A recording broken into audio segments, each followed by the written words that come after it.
So I have a question coming from John in Michigan, and it is relating to butterfly effects and how we can use this principle of butterfly effects, that is a small difference leading to a big difference, in, I'm going to guess, change work and life. It doesn't really specify here. But for me, I find this a kind of useful way of thinking about both change work and life, because we are in both situations dealing with non-linear complex systems. Now, a non-linear system means that the relationship between the input and the output isn't necessarily proportional. We can put in a small difference and get a really big change. We can sometimes affect quite a big change, and a complex system can be quite robust to that. It can take big shocks, but also can sometimes be transformed by a small event.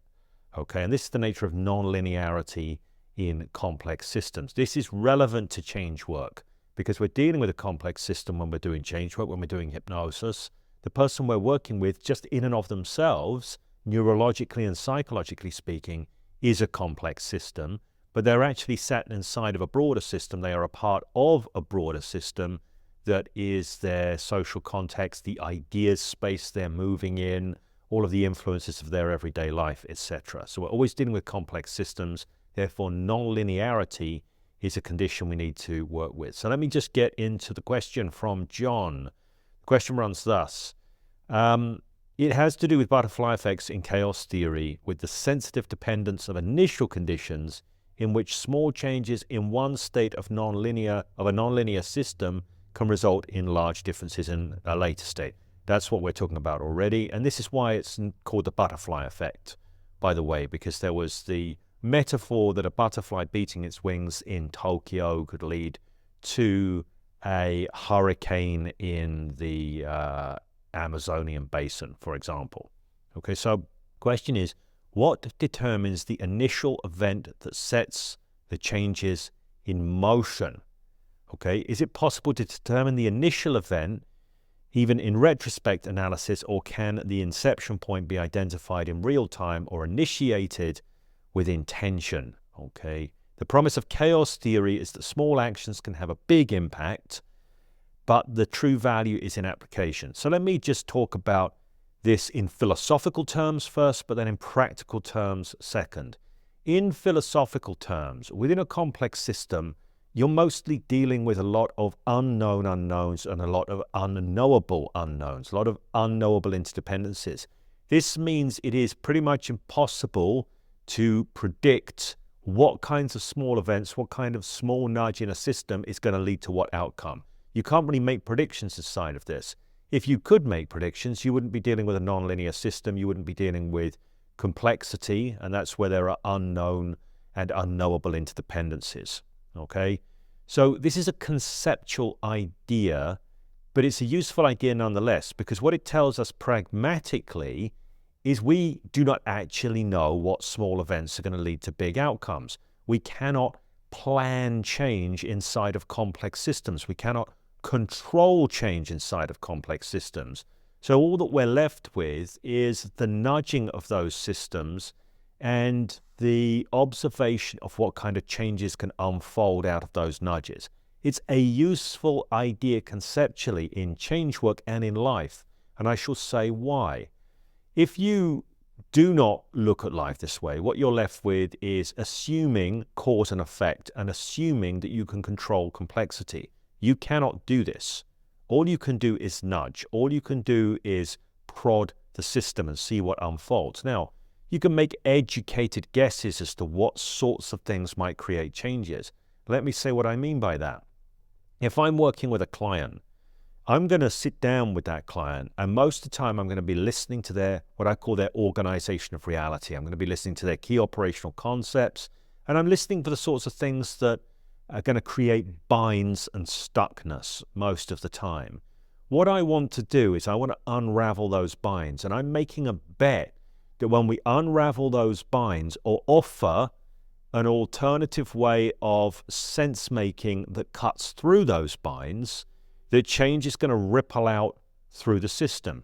Now, that change is not dumb change. It has an intelligence behind it. It has the intentionality of the client's creative unconscious mind. Okay, this is the theoretical system in which or the theoretical framework under which I'm doing change work, right? I recognize that the client has a profoundly powerful adaptive unconscious intelligence within them. Adaptive is the key term here, that can be phenomenally creative in making new associations and creating new behaviors when it is freed from its old associative sets, its old condition sets, these sorts of things, right? So I'm listening for those, I'm picking them apart, and I'm making bets, so to speak, on what sorts of things are likely to affect a positive butterfly effect through the system of their life.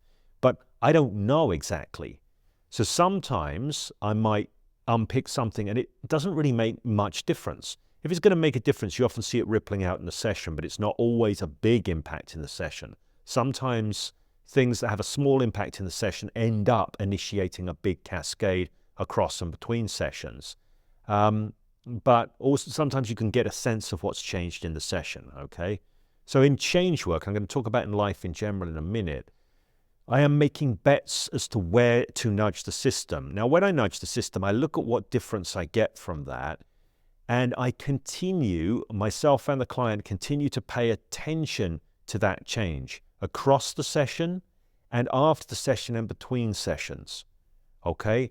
When the attention is brought to it in useful ways, and when additional nudges that can add to the original nudge can be brought in, then you have a sort of, it's like you can't tell ahead of time what small event's going to lead to what big event, but you can initiate a cascade, and then you can steer and modulate and modify that cascade as it goes across time. Okay, so this is where I think the idea is useful. You can see the unfolding conditions and make judgments about what you might add, what you might subtract, what you might modify as you go. So you're kind of, I would call this, and this is poetic, not scientific, it's steering the butterfly effect, okay, as it unfolds. But you do not get to know exactly what kind of initial event is going to create that change. I'm actually doing a lot of work at the moment on a new project around Ericksonian. It's going to be called the Online Ericksonian, okay? So it's about working in an Ericksonian fashion, but in the 21st century here over Zoom, over telecommunications, this kind of thing. And it sort of had me revisit some of the Ericksonian stuff. And I know that when I was first exposed to Ericsson's work, it used to blow my mind. I go, how did he know that that crazy thing was going to lead to the resolution of the problem? How could he know ahead of time? Because I was thinking linearly. I was thinking like Ericsson knew something. He didn't know. He never knew. And he was quite honest about this once you actually look into his work. He doesn't know ahead of time. He's acting on intuition, on hunch, it's clinical intuition, that kind of thing. But he doesn't know, and he's not trying to control it. So he initiates a change and then observes how that change unfolds in conjunction with the client, and makes additional adjustments as the change is unfolding, right? Oftentimes, his educated guess about an initiating move is quite good. And oftentimes, if it is good enough, much of the time because you're working with the client's adaptive, creative, unconscious mind, the adaptive, creative, unconscious mind is intelligently making continual adjustments. So as the change work practitioner, you often don't have to do as much as you might think you would have to, okay?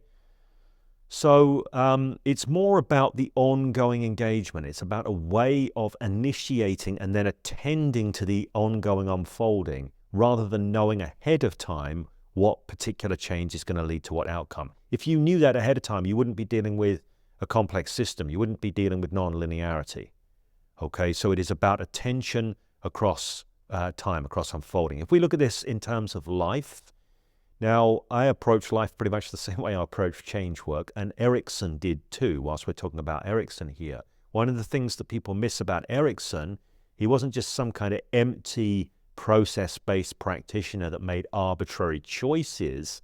He was coming from a philosophy of life, coming from a set of understandings that underpinned his own engagement in the world, which he was willing to bet on being pretty adaptive for most people, and they pretty much were. Okay, so Ericsson's coming from certain sensibilities about how to meet and create with life. This is the way I would put it, meet and create with life. Now, Life itself is a complex system. We cannot predict how it's going to unfold. We are not able to be aware of all of these unknown and unknowable interdependencies. Obviously, we can't be aware of them, otherwise they wouldn't be unknown and unknowable. So there's a way of showing up and engaging and creating with the unfolding of life. But being able to make predictions, I'm going to put a bet on this nudge to the system being generative, likely to create this ripple effect, this butterfly effect through. I'm going to make a bet on this, but I'm going to observe. I'm going to pay attention to feedback to see what's unfolding with it and where I might want to make adjustments, where I might want to put more energy, less energy as things unfold across time. So my approach, and this is, I think, in alignment with, say, Erickson's philosophy, but it's not exclusive to Ericksonian philosophy. It's also core, it's a sort of key idea in Taoism. It's being in Tao just means being in alignment with, moving with the system. And that means if you want to initiate change within the system, that is life, the universe, and everything, you want to be able to nudge and then remain engaged in a generative way. This means paying attention to feedback, making adjustment across time. So the way this influences me, saying how I do life, is I might do some planning. I'm not saying I don't make plans. There's that special boat service is saying nothing ever works without a plan, but no plan ever works. So the plan is there to do some sort of creative initial thinking to get things underway, so to speak. But you need to be adaptive as you go. This means steering the unfolding as it unfolds. So you initiate a change and then you notice what difference that change makes. And then the differences that come back to you are what you further create forward with. If you see everything as an opportunity, everything that's being handed to you as an offer, as an opportunity to be created with, then any action that initiates change can then set in motion what you might call a generative cascade, or the Russian writer Vadim Zeland calls it a wave of good fortune, I think. Where you can create waves of good fortune. This means an initiating action. Action must be taken. Right? Often if you want to get something different happening in your life, it's an anomalous action that must be taken. There's no point just doing the same kind of stuff you normally do. You set an intention, you take an anomalous action, you notice the difference that creates, what that provides back to you, you take that difference and you create further with it. You allow it to inform you in the next set of actions, or that could be external actions or internal mind shifts.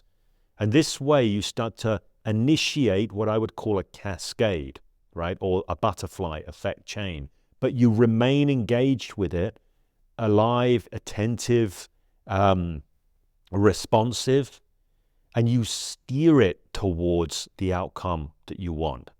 Okay, so going back to how John is closing his question here, the promise of chaos theory is that small actions can have big impact, but the true value is in application. I absolutely agree. And for me, the pragmatic application is not in understanding what the inception point would be or what would cause it. The true application is being able to participate in an alive way in the generative cascade that has been initiated, and in a way that brings intelligence and a certain way of engaging to it that optimizes the effects, that optimizes the generative effects. So to go back into John's question a little bit here, is it only possible to determine the initial event in retrospect? And also, John is saying, what determines the initial event that sets the changes in motion? In life, what determines the initial event is everything that's occurred before, everything that's occurring simultaneously, and very possibly the intelligence of consciousness, various consciousnesses or collective consciousness or whatever. Consciousness is not well understood. It doesn't render down to the material very well. Okay, so a lot of people say, oh, everything in life is either random or it's caused, in which case there's no place for will, right? Conscious intention and this kind of thing. But that's actually not necessarily the case. It may well be that everything in life happens either randomly or due to causes, and some of those causes might be the mysterious operations of the ill-understood thing called consciousness, right? Which is where I would place my bet. Consciousness is significant and yet poorly understood, very poorly understood, And it may be that consciousness, and it's likely that consciousness is not only more complex than we think, but more complex than we can think. What I'm suggesting here is consciousness is powerful, and we want to be able to bring certain kinds of consciousness to the unfolding processes, to the cascades that we initiate. When we bring an appropriate kind of consciousness to it, we can participate in the generative cascade in a way that steers it. In Taoism, this might be called being in Tao, being in Tao, being in a kind of consciousness that engages with how life works in terms of unfoldings. Okay, so to summarize, yes, butterfly effect, useful. It doesn't become useful because you ever get to predict what kinds of initial actions are going to lead to what kinds of outcomes. You never get to know. What you do get to do is make good educated guesses, make bets as to what kind of initial nudges might be useful, and then you get to participate in the cascade that nudge initiates. And when you participate with an appropriate kind of consciousness, paying attention to feedback, there are some deeper ways of relating that I'm not going to get into here, then you optimize the unfolding that comes from that initial nudge, and you turn it into what I would call a generative cascade, and that's a sort of participated in or steered butterfly effect. Vadim Zeeland calls it a wave of good fortune. Okay, I hope that's a useful answer. If you have any further questions about this, please do make use of the comment section below.